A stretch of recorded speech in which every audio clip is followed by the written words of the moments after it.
Okay, here we are at day 5, and I hope you've enjoyed this whole process. And even if you downloaded all the videos at once and did it in whatever order you like, that's good too, that's fine. Like I said yesterday, finding your own way around things is sometimes the best way, because you can identify with that and you can click with it.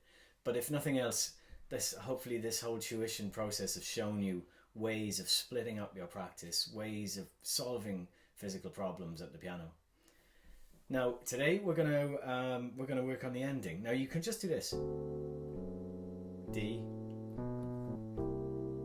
C, and back to G for bar 11 and bar 12, and then you're up at the top.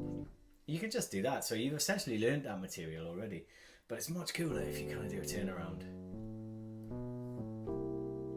Right here we're going to and in the left hand, move to the thumb. Now some people find this tricky, where you keep the little finger at the top.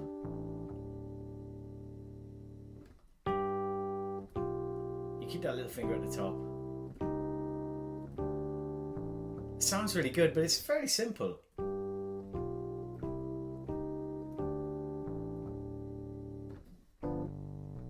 And back to the top. So some final thoughts. What you can do is vary things like articulation.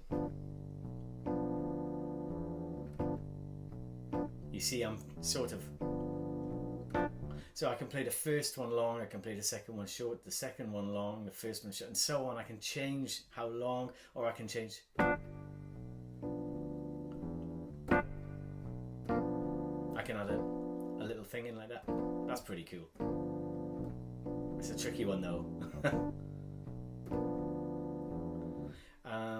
You can do that, and also just to work around, and if at any point you're having trouble, go back a step. So take your right hand away out of it again and go back into this and maybe loop,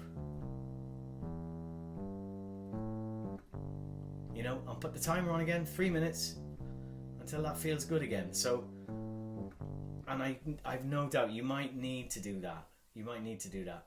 And as you get more comfortable, again, can't stress enough how important that metronome is. If you really want to take it to another level, put it on the metronome. Maybe start at 70 or 80 BPM on the metronome. And then as you get comfortable with it, you know, play it for 3, 5, 7, 10 minutes at a time even with a metronome. If you can manage that, it will make a massive difference, a massive difference. And then when you feel comfortable at that tempo, notch it up, you know, notch it up by 10 BPM up to 80 or 90. And then when you've notched it up there and you feel comfortable at that tempo, notch it up again up to about 100. And to be honest, at 100 BPM, this tune becomes pretty good. It's about 110, 100 I think. I can't be sure to be honest, but around there is good, you know. Because if you play it too fast, it becomes a little bit silly, you know. It's not meant to be too quick.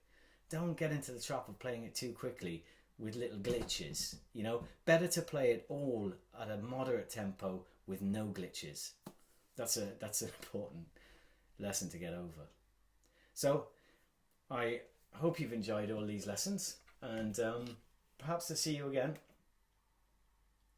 This is my setup, by the way, and this is me, and I'm saying goodbye, good luck.